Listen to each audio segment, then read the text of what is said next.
जय हिंद, नमस्ते मेरे प्यारे साथियों। मैं मोहित प्रजापति आपका स्वागत करता हूं द नवीनतम क्लासेस के इस प्यारे से प्लेटफॉर्म पे। मेरे साथ ही हमने फाउंडेशन बैच में आज वॉइस को पढ़ना स्टार्ट किया है। तो वॉइस को बहुत बिल्कुल बेसिक से पढ़ना शुरू किया और कल की क्लास में हमने बताया कि वॉइस दो टाइप के होते हैं। एक होता है एक्टिव वॉइस, दूसरा होता है पैसिव वॉइस। आज सभी बातों पे यही चर्चा होगी कि एक्टिव से पैसिव कैसे बनता है और पैसिव से एक्टिव कैसे बनता है। सारी बातें आपको बताई जाएंगी।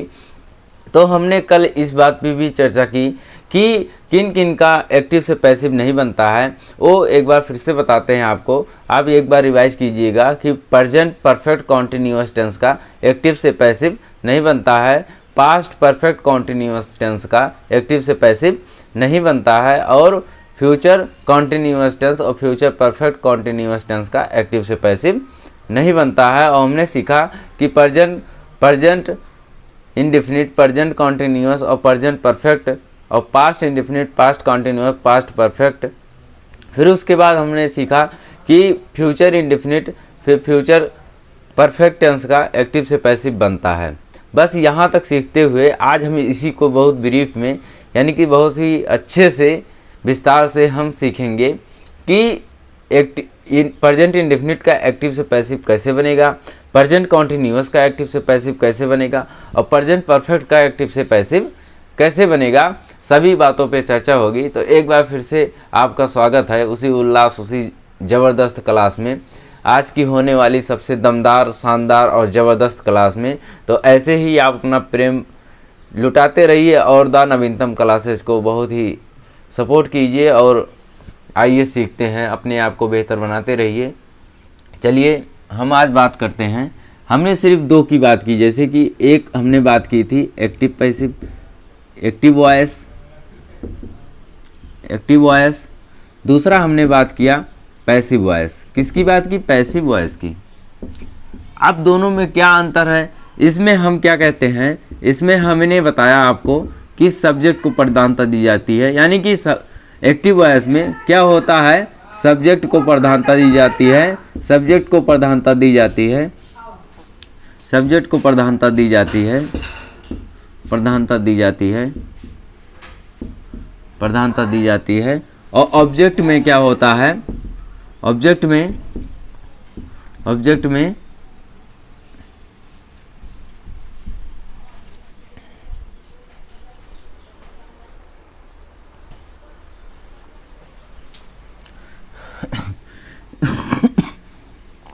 चलिए हम बात करते हैं कि एक्टिव वॉइस में किसको प्रधानता दी जाती है। एक्टिव वॉइस में सब्जेक्ट को प्रधानता दी जाती है, सब्जेक्ट को प्रधानता दी जाती है।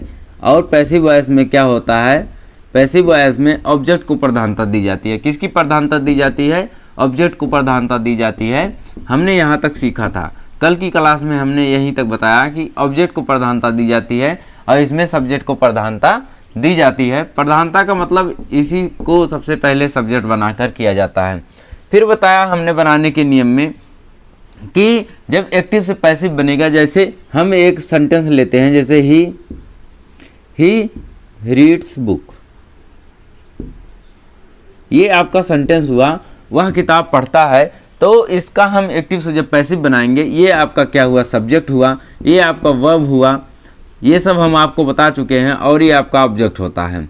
तो हमने एक नियम बताया आपको कि ऑब्जेक्ट को सब्जेक्ट बनाएंगे, यानी कि बुक को सबसे पहले लिखेंगे, क्योंकि सेंटेंस को स्टार्ट कर रहे हैं इसीलिए कैपिटल लेटर में लिखेंगे बुक। फिर उसके बाद हमने कहा कि बी फॉर्म का यूज करेंगे। ये प्रेजेंट इंडेफिनिट का टेंस है तो इसमें बी फॉर्म का यूज यानी कि वाज लगाएंगे, वाज। और क्या लिखेंगे, वर्ब की थर्ड फॉर्म लिखेंगे, रेड। और फिर हमने बताया था कि बाय लगाकर हम क्या करते हैं, बाय, और इसका ऑब्जेक्टिव फॉर्म क्या होता है, हिम। अब देखिए हमने कहा पहले नियम में कि हमने ऑब्जेक्ट को सब्जेक्ट बनाया, फिर सब्जेक्ट को ऑब्जेक्ट बनाया, वो भी बाय लगा के। फिर हमने बी फॉर्म का यूज किया, बी फॉर्म का यूज करने के बाद वर्ब की थर्ड फॉर्म का यूज किया। बस इतने ही नियम है। एक नियम क्या हुआ, ये यहाँ लिखेंगे। एक नियम क्या हुआ, ऑब्जेक्ट को सब्जेक्ट बनाओ, ऑब्जेक्ट को सब्जेक्ट बनाओ, लिखते जाइए, ऑब्जेक्ट को सब्जेक्ट बनाओ,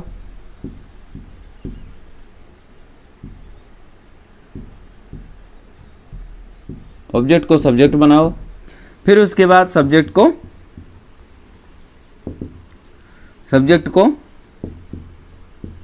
ऑब्जेक्ट बनाओ उसके पहले बाय लगाकर, सब्जेक्ट को ऑब्जेक्ट बाय लगाकर बनाओ, सब्जेक्ट को ऑब्जेक्ट बाय लगाकर बनाओ, बाय लगाकर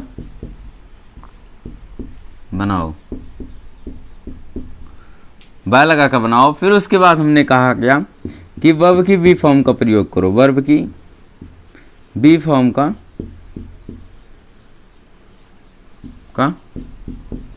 प्रयोग करो। उसके बाद वर्ब की थर्ड फॉर्म का यूज होगा,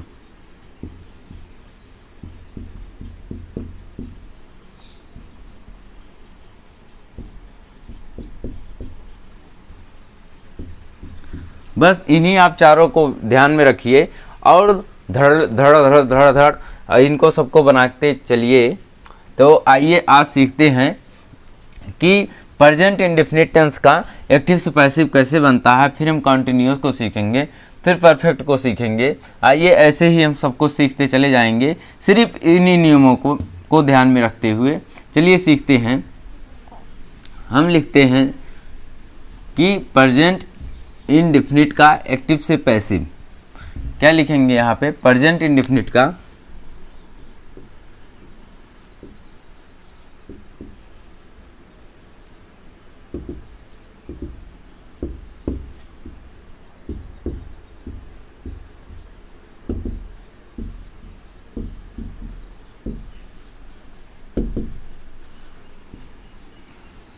यहाँ हेडिंग डालेंगे कि प्रेजेंट इंडेफिनिट का एक्टिव से पैसिव। अब प्रेजेंट इंडेफिनिट के टेंस को आप समझ जाएंगे कि हम क्या लिख रहे हैं। देखिए एक सेंटेंस हम लिखते हैं, जैसे ही सेटिस्फाई, ही लिखेंगे ही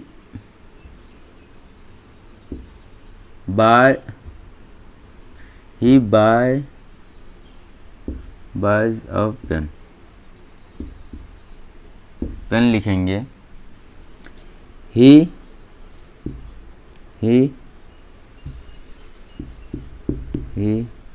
या लिखेंगे दे डू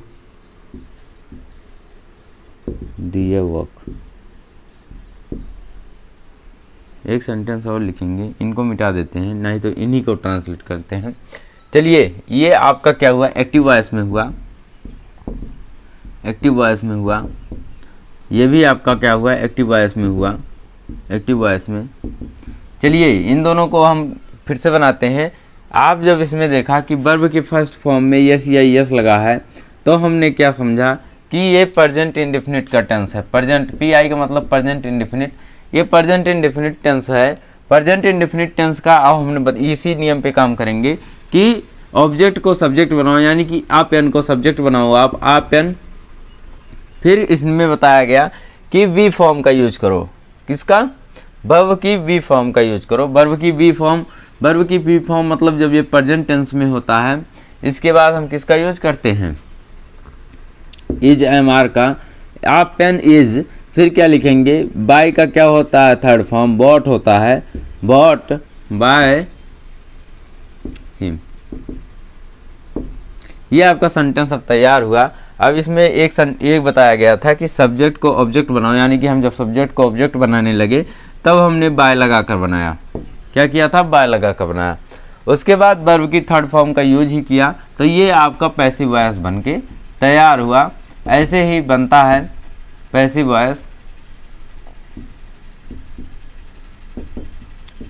वॉइस। आइए इसको भी देखते हैं। तो इसमें आपका ऑब्जेक्ट क्या हुआ, दियर वर्क हुआ, तो दियर वर्क, फिर क्या लिखेंगे, दियर वर्क। यहाँ क्या लिखेंगे, इज, फिर क्या लिखेंगे, डू का थर्ड फॉर्म डन, फिर बाय देम लिखेंगे। क्या लिखेंगे,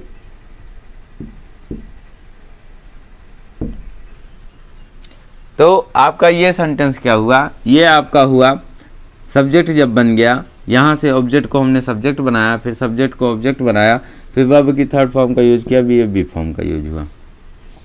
चलिए हम बताते हैं कि प्रेजेंट इंडेफिनिट का स्ट्रक्चर कैसे बनता है। तो उसी स्ट्रक्चर पे हम काम करेंगे और कुछ नहीं। जब प्रेजेंट इंडेफिनिट टेंस का हमें एक्टिव से पैसिव बनाना हो तब किस स्ट्रक्चर पे काम करते हैं, उसी स्ट्रक्चर को हम समझाएंगे। आइए देखते हैं। ये भी ज़रूरी नहीं है कि हमेशा बाय लगाकर ही बनेगा। ऐसे अभी हम 2-3 सेंटेंस आपको कराएंगे कि बाय लगाकर उसमें नहीं ऑब्जेक्ट को सब्जेक्ट को ऑब्जेक्ट बनाया जाता है। तो आइए देखते हैं। जैसे इसमें सिंटेक्स लिखते हैं,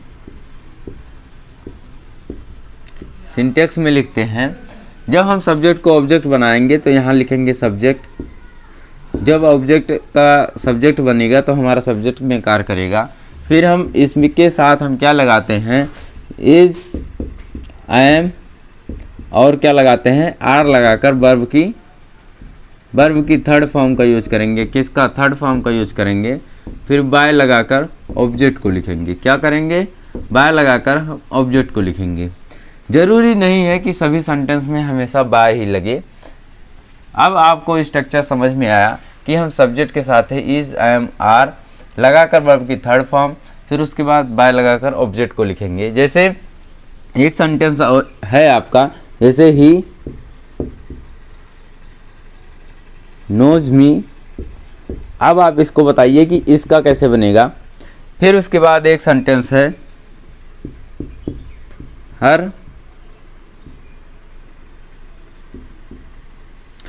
हर कंडक्ट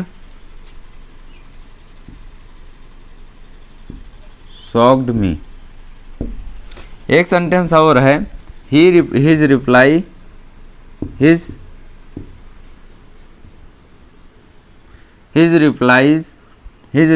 सरप्राइज्ड मी।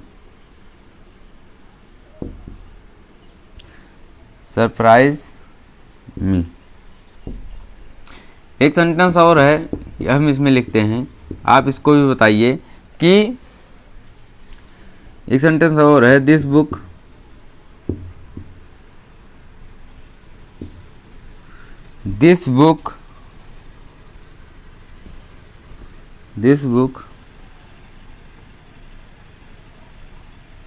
या लिखेंगे मोहन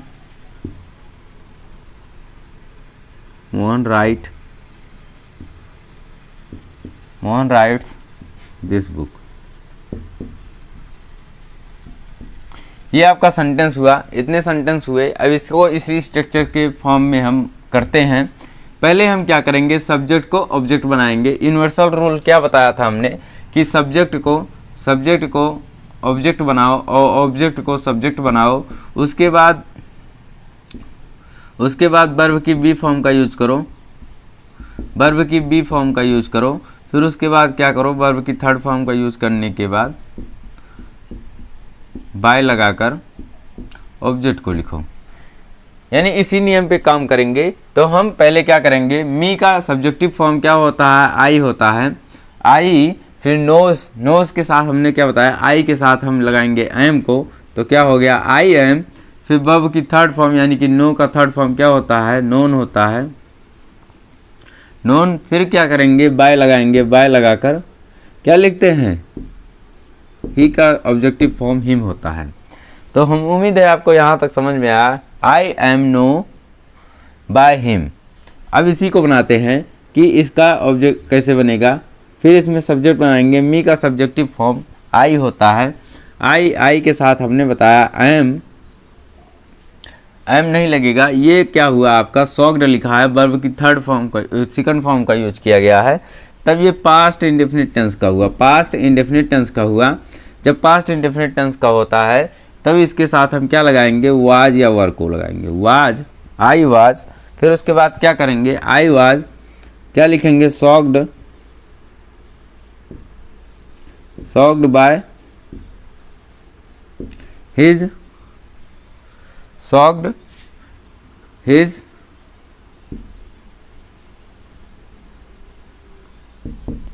अब आप बताइए कि ये सेंटेंस सही है कि गलत है, क्योंकि शॉक्ड लगा है और शॉक्ड के साथ हमेशा एट का यूज होता है, बाय का यूज नहीं होता है। तो शॉक्ड के साथ हम क्या लगाएंगे, एट लगाएंगे। तो इसीलिए अब आपको समझ में आ गया होगा कि सब में बाय का यूज नहीं होगा, इसमें देखिए एट का यूज हुआ है। तो जैसे जैसे जहाँ भी होगा वैसे किया जाएगा। जैसे आई, फिर क्या लिखेंगे, आई एम सरप्राइज्ड,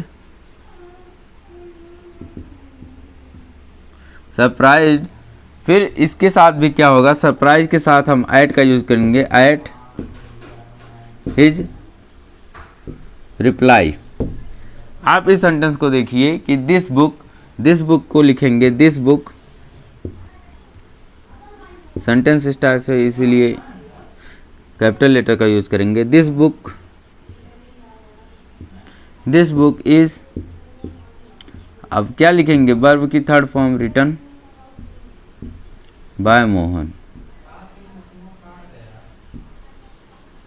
आपको अब यहाँ तक समझ में आया कि हम प्रेजेंट इंडेफिनिट का एक्टिव से पैसिव कैसे बनाते हैं। अब इन पे सारी बातों पे चर्चा हुई, तो आइए और सीखते हैं कि कैसे कैसे सबका बनता है और बनाते जाएंगे। तो उम्मीद है आपको ये समझ में आया। अगर इसी का निगेटिव होता तो कैसे बनता, पॉजिटिव होता या इंटरोगेटिव होता तो कैसे बनता, सभी बातों पे हम चर्चा करेंगे, क्योंकि हमें बहुत ही अच्छे से समझाना है। तो बहुत ही अच्छे से आपको पढ़ाते चलेंगे। अभी हमने पॉजिटिव सेंटेंस को देख लिया, अब हम बात करते हैं कि निगेटिव सेंटेंस का कैसे बनता है। थोड़ी क्लासें बड़ी होंगी, हम बहुत ही विस्तार में सीखने वाले हैं, इसीलिए सभी क्लास को ज़्यादा से ज़्यादा क्लास होंगी। लेकिन ये मान के रखिए कि आपने अगर सारी क्लासों को देखा तो ये उम्मीद कीजिए कि आपको इंग्लिश में से डर ख़त्म हो जाएगा और आपको इंग्लिश आने लगेगी, ये मेरा दावा है। लेकिन आप पूरी क्लास को देखते नहीं हैं और थोड़ा भी देख के कहते हैं कि ये लिख के पढ़ा रहा है, इसके पास डिजिटल बोर्ड नहीं है तो ये क्या पढ़ाएगा। तो ये इसकी बात नहीं है, हमारे कंटेंट जहाँ पे अच्छे मिले हमें वहीं पढ़ना चाहिए। तो आइए, अगर आपको सारे कंटेंट अच्छे लग रहे हैं तो पढ़ते जाइए और अपने आप को इम्प्रूव कीजिए। जब कोई निगेटिव सेंटेंस हो, निगेटिव सेंटेंस का मतलब जैसे आई डू नॉट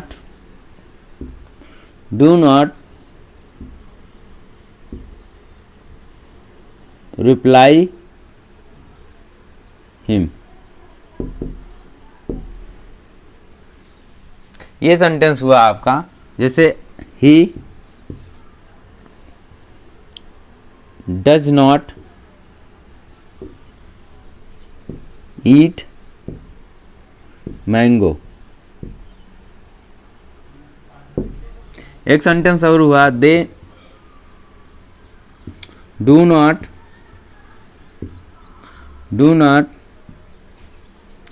गो, या एक सेंटेंस ऐसे लिखते हैं, they do not write a letter. क्या हुआ अभी तक इतने सेंटेंस में कि ये निगेटिव सेंटेंस है। अब निगेटिव सेंटेंस का कैसे ही बनता है, क्या एक्टिव से पैसिव। अब निगेटिव सेंटेंस में मात्र इतना ही करना है कि हम क्या करेंगे, ऑब्जेक्ट को सब्जेक्ट बनाएंगे। क्या करेंगे, ऑब्जेक्ट को सब्जेक्ट बनाएंगे। तो सब्जेक्ट में हिम का क्या होता है, पॉजिटिव फॉर्म ही होता है, ही। फिर डू नॉट लगा है तो इसको क्या करेंगे, इज एम आर के साथ हम क्या लगाएंगे, नॉट का यूज करेंगे। इसमें कितना चेंज होगा, बस सिर्फ हम यहाँ पे क्या करेंगे, नॉट का यूज करने लगेंगे बस। अब की थर्ड फॉर्म का यूज ही होगा। एक्टिव पैसिव में यही एक खास बात है कि कोई भी सेंटेंस हो, सबके साथ हम हमेशा वर्ब की थर्ड फॉर्म का ही यूज करेंगे। तो आइए देखते हैं, ही के साथ हम क्या लगाएंगे, इज। फिर यहाँ पे क्या लिखेंगे, नॉट, ही इज नॉट। फिर रिप्लाई का क्या करेंगे, रिप्लाइड लिखेंगे, replied, he is not replied. फिर क्या लिखेंगे, टू मी। रिप्लाई के साथ टू लगता है इसीलिए हम टू मी लिख दिए। फिर इसके बाद इस सेंटेंस को देखिए कि मैंगो, फिर डज नॉट है तो इसके साथ क्या लिखेंगे, मैंगो इज नॉट। फिर क्या लिखेंगे, ईट का थर्ड फॉर्म क्या होगा, ईटन। फिर क्या लिखेंगे, बाय हिम लिखेंगे। इसी को देखिए कि लेटर, आ लेटर क्या लिखेंगे, आ लेटर डू नॉट है तो हम इसके साथ क्या लगाएंगे, इज नॉट क्या लिखेंगे, रिटर्न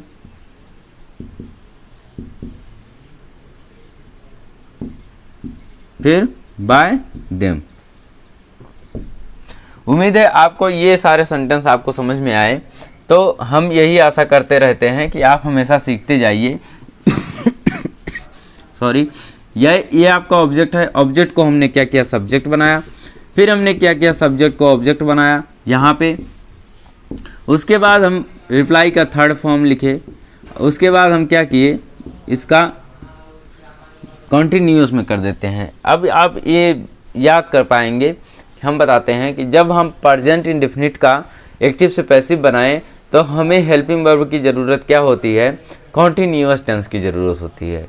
जब हम कॉन्टिन्यूअस का एक्टिव से पैसिव बनाएं तो उसी के साथ बीइंग लग जाता है। जब हम परफेक्ट टेंस का एक्टिव से पैसिव बनाएं तो हमें परफेक्ट कॉन्टिन्यूअस टेंस की हेल्पिंग वर्ब की ज़रूरत होती है। अभी ये सब बोलने से नहीं समझ में आएगा, जब हम लिख लिख के बताएंगे तो आपको सब समझ में आएगा। चलिए हम इसका क्या करते हैं, इंटेरोगेटिव सेंटेंस भी देख लेते हैं। फिर उसके बाद हम क्या करेंगे, कॉन्टिन्यूअस को सीखेंगे। यहाँ तक अगर आपको सब समझ में आ रहा है तो और देखिए, जैसे कि अब तो आप सेंटेंस समझने में इतने माहिर हो गए हैं कि कोई भी सेंटेंस लिखा हो आप बता देंगे कि ये किस टेंस का है। और जब टेंस आप पहचानना सीख जाएंगे तो आप देखिएगा कि सारी चीज़ें आसान हो जाएंगी। जैसे do you know me, question mark क्या लिखेंगे, does he beat them, question mark.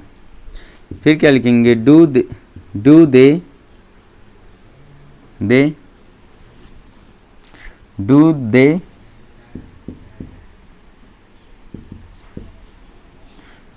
Punish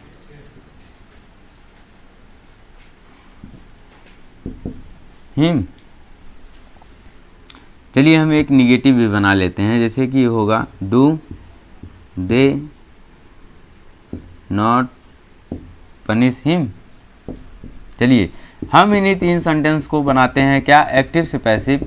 आपका ये एक्टिव हुआ, ये भी एक्टिव है, ये भी एक्टिव है। अब इसका हम क्या करेंगे, एक्टिव से पैसिव बनाएंगे। हम कन्वर्जन सीख रहे हैं क्या, एक्टिव से पैसिव बनाना। तो पैसिव बनाने में क्या होता है, हम ऑब्जेक्ट को सब्जेक्ट बनाएंगे तो आई लिखेंगे, यानी कि मी का ऑब्जेक्टिव फॉर्म आई का ऑब्जेक्टिव फॉर्म मी होता है और मी का ऑब्जेक्टिव फॉर्म आई होता है। आई के साथ हम क्या लगाएंगे, एम लगाएंगे। इसकी स्वयं की क्रिया होती है, वर्ब होता है, तो उसको क्या कहेंगे, आई एम। फिर ये क्या लिखेंगे, नो का थर्ड फॉर्म क्या होता है, नॉन। सॉरी, हम क्या बना रहे थे, इंटरोगेटिव सेंटेंस। तो इंटरोगेटिव सेंटेंस को कैसे बनाते हैं, इंटरोगेटिव सेंटेंस का सिंटैक्स हम यहीं लिख देते हैं तो आपको समझ में आएगा। चलिए अब यहाँ का क्या करेंगे, इंटरोगेटिव को सिर्फ हम आई से डिनोट करेंगे।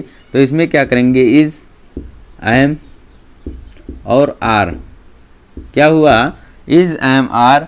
फिर उसके बाद हम क्या करेंगे, सब्जेक्ट को लिखेंगे। सब्जेक्ट को लिखने के बाद अगर निगेटिव होगा तो नॉट लगाएंगे, नहीं तो फिर उसके बाद हम क्या करेंगे, वर्ब की थर्ड फॉर्म का यूज करेंगे। उसके बाद बाय लगाकर ऑब्जेक्ट को लिखेंगे। यहाँ तक अगर यहाँ पे क्वेश्चन मार्क लगाएंगे। आप समझ में आया, हम आई क्या है आपका, यहाँ पे आके सब्जेक्ट बनेगा तो आई सब्जेक्ट के साथ हम क्या लगाएंगे, एम लगाएंगे। तो यहाँ क्या लिखेंगे, एम आई।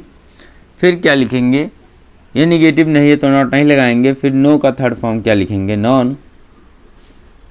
अब इसी सेंटेंस को देखिए, आई के साथ हमने एम का यूज किया तो एम यहाँ से उठा लिया। फिर हमारा मी जो है वो सब्जेक्टिव बना, ये सब्जेक्ट हो गया। नॉट नहीं है, निगेटिव नहीं है तो नॉट का यूज नहीं किया। फिर हमने क्या किया, वर्ब की थर्ड फॉर्म का यूज किया, नॉन। फिर उसके बाद हम क्या करेंगे, बाय लगाकर क्या करेंगे, नॉन बाय यू लिख देंगे। ये सेंटेंस दो तरीके से बन सकता है, या आप लगाइए बाय यू और या फिर लगाइए क्या टू यू, दोनों ही सही है, टू यू। अब ये सेंटेंस दोनों तरीक़ों से सही है, यहाँ पे क्या लगाएंगे क्वेश्चन मार्क। अब ये सेंटेंस सही हुआ। आइए इसको भी देखते हैं। तो ये इंटेरोगेटिव सेंटेंस है, तो यहाँ पे हमारा ऑब्जेक्टिव केस क्या है, देम है, तो देम का सब्जेक्टिव केस होता है दे के साथ हम क्या लगाएंगे आर, तो यहाँ क्या लिखते हैं आर के बाद हम क्या लिखेंगे दे, फिर बीट का थर्ड फॉर्म क्या होता है बीटन, फिर क्या लिखेंगे बाय, फिर हिम। अब देखिए कितना आसान होता जा रहा है। यहाँ पे हमने क्या किया कि इज एम आर में से क्या लिखा, आर को लिखा, फिर सब्जेक्टिव केस को लिखा, निगेटिव नहीं है तो नॉट नहीं लगाया, फिर उसके बाद वर्ब की थर्ड फॉर्म, फिर बाय हिम। सारी चीज़ें आपको समझ में आ रही हैं, तो इसको भी बनाइए कि ही यहाँ पे सब्जेक्टिव केस होगा, तो ही के साथ हम क्या लगाएंगे इज, तो क्या लिखेंगे इज ही, क्या लिखेंगे इज ही, फिर हमारा नॉट इसमें है निगेटिव है तो नॉट लिख देंगे, क्या लिखेंगे नॉट, फिर उसके बाद क्या करेंगे पनिश का थर्ड फॉर्म क्या होता है पनिश्ड, फिर बाय लगाएंगे बाय देम। उम्मीद है अब आपको अच्छे से समझ में आ गया कि ये सब कैसे बनेगा। तो ऐसे ही बनता है, और हम सारे नियम को अगर बहुत ही बारीकी से लिखाएंगे तो वीडियो बहुत ज़्यादा लंबी होगी और आपको बहुत बोरिंग लगेगा। ऐसे ही सीखते जाइए, हम भी बता रहे हैं आपको कि क्या होता है। इसमें क्या हुआ, इस एम आर को सबसे पहले लिखा गया, फिर सब्जेक्ट, फिर नॉट, फिर ऑब्जेक्ट। ऐसे ही जब ये इसको इस अनुसार आप चलेंगे तो आपको धीरे धीरे सब याद होता जाएगा और धीरे धीरे आप सारे सेंटेंस को ऐसे ही डील करते जाएंगे। शुरुआत में हमको भी बहुत दिक्कत होती थी ये सब समझना, लेकिन अब इतने तरीके से रट गया है कि कभी भी हम इसको बना सकते हैं, अब दिक्कत नहीं होती है। तो सबसे सरल और सबसे आसान भाग है ये एक्टिव पैसिव, इसको सीखते जाइए। इसीलिए हमने इसको टेंस के तुरंत बाद ही पढ़ाना शुरू किया, तो आपको ये सब समझ में आता होगा। एक्टिव पैसिव वैसे बहुत से लोग 2 ही क्लास में 3 क्लास में पढ़ा देते हैं, तो मेरा वो मतलब नहीं है। मेरा मतलब है कि आपको सारी चीज़ें बहुत ही अच्छे से आएँ। अगर इसका WS टाइप होगा, हमने बताया था आपको इंटरोगेटिव 2 टाइप के होते हैं, एक होता है यस या नो टाइप, दूसरा होता है WS टाइप। जब WS टाइप की बात की जाए कि WS टाइप का एक्टिव से पैसिव कैसे बनता है, तो उसको भी ध्यान में रखते हुए हम बनाएंगे। चलिए उसको भी बनाते हैं। जैसे उसका सिंटेक्स क्या होगा, बस क्या करेंगे इसके पहले हम यहाँ लगाएंगे WH वर्ड को।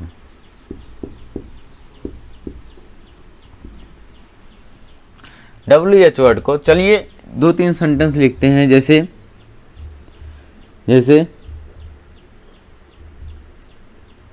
एक सेंटेंस हुआ who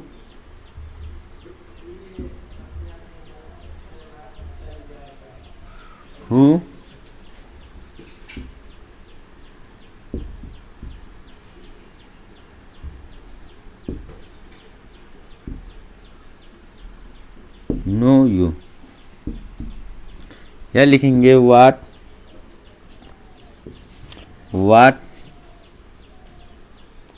does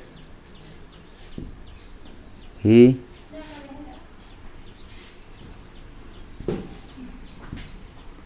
done, what does he done.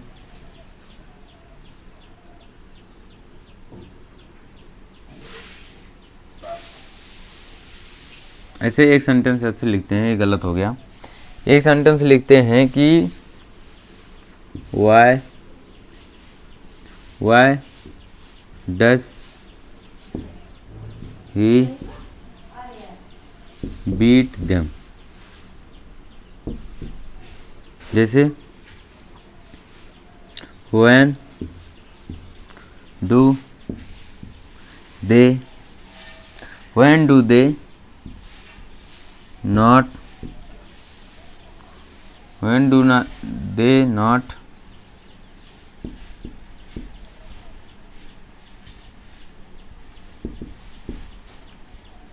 punish, when do they not punish him। ये आपका 3 सेंटेंस हुआ। इन तीनों सेंटेंस को आप बनाइए एक्टिव से पैसिव। जब एक्टिव से पैसिव आप बनाते रहते हैं तो कैसे बनता है, जैसे देखिए हम यहाँ क्या करेंगे, ऑब्जेक्ट को सब्जेक्ट, यानी कि सब्जेक्ट को फिर यहाँ पे ऑब्जेक्ट बनाना है। यानी कि इसमें देखिए हु डज नो यू, तो इसमें क्या हुआ, आपको कौन जानता है, तो इसमें हम ऑब्जेक्ट, जो सब्जेक्ट है उसका हम ऑब्जेक्टिव फॉर्म बनाएंगे बाय लगाकर। तो ये आपका हमारा सब्जेक्ट है। सब्जेक्ट को जब हम ऑब्जेक्टिव केस में ले जाएंगे तो बाय लिखेंगे। तो ऐसे करने में तो हम यहाँ लास्ट में ले जाएंगे, लेकिन इसमें क्या हुआ, WH वर्ड को सबसे पहले लिखना है। तो इसको लिखने से पहले हम क्या करेंगे, यहीं पर इसको लिख लेते हैं। जैसे बाय हु का हम ऑब्जेक्टिव केस क्या लिखते हैं, होम, बाय होम, फिर क्या लिखेंगे, बाय होम, फिर इसके बाद क्या लिखेंगे, डू यू नो। ये आपका अच्छे से स्ट्रक्चर फॉर्म तैयार हुआ। अब यहाँ देखिए WH वर्ड को सबसे पहले लिखा, फिर उसके बाद हम यहाँ डू नहीं लगाएंगे, सॉरी गलत हो गया, यहाँ पे क्या लिखेंगे, आर लिखेंगे। यहाँ पे आर लिख दिया, उसके बाद हमने सब्जेक्ट को लिख दिया, फिर वर्ब की थर्ड फॉर्म को लिखा। हमने ऑब्जेक्ट को सबसे पहले ही लिख दिया था, तो ऐसे ही बना। चलिए इसको भी बनाते हैं। जैसे वाई, हम इसको WH वर्ड को सबसे पहले लिखेंगे वाई। हमारा ऑब्जेक्ट क्या हुआ, इसमें देम हुआ। कभी कभी WH वर्ड ही सब्जेक्ट का काम करता है, जैसे हु हुआ, हु सबसे ज़्यादा सब्जेक्ट का काम करता है, इसीलिए हु को बाय होम लिख देते हैं। फिर वाई, इसमें क्या हुआ, वाई, फिर दे हमारा सब्जेक्ट बनेगा, तो दे के साथ हम क्या लगाएंगे, आर। इसमें क्या लिखेंगे, why they are, why are they. फिर क्या लिखेंगे, बीट का third form beaten by him. ये आपका सेंटेंस तैयार होता जा रहा है, तो आपको अच्छा लगता होगा। आइए देखते हैं फिर से। फिर हम इसमें ही को सब्जेक्ट बनाएंगे, तो व्हेन को हम सबसे पहले लिखेंगे व्हेन, फिर ही को जब सब्जेक्ट बनाएंगे व्हेन इज़ ही, ऐसे ही बनेगा। आप देखिए WH वर्ड को सबसे पहले इज़ हमने क्या लगाया, ही के साथ लगाया। उसके बाद हम क्या लिखेंगे, व्हेन इज़ ही, फिर यहाँ पे क्या लिखेंगे, निगेटिव है तो नॉट, फिर पनिश का थर्ड फॉर्म क्या लिखेंगे, पनिश्ड, क्या करेंगे, पनिश्ड, फिर क्या लिखेंगे, बाय देम। उम्मीद है आपको यहाँ तक तो समझ में आया। हमने क्या क्या सीखा, हमने अफर्मेटिव सेंटेंस बनाना सीखा, फिर निगेटिव सीखा, फिर उसके बाद हम यस या नो टाइप सेंटेंस को सीखे, फिर हमने इंटरोगेटिव को सीखते हुए आज यहाँ तक सीख लिया। तो ऐसे ही बने रहिए और सीखते जाइए। हम अच्छे से एक एक करके आपको सारी चीज़ें सिखा देंगे। हमारी मात्र 20 मिनट की क्लास ही होती है, तो 20 मिनट में इतना ही पढ़ाना संभव होता है। तो ऐसे ही बने रहिए और देखते रहिए द नवीनतम क्लासेस। आगे की क्लास में हम देखेंगे कि इसका कॉन्टिन्यूअस टेंस का कैसे बनेगा एक्टिव से पैसिव। तो बने रहिए और देखते रहिए द नवीनतम क्लासेस। जय हिंद, जय भारत।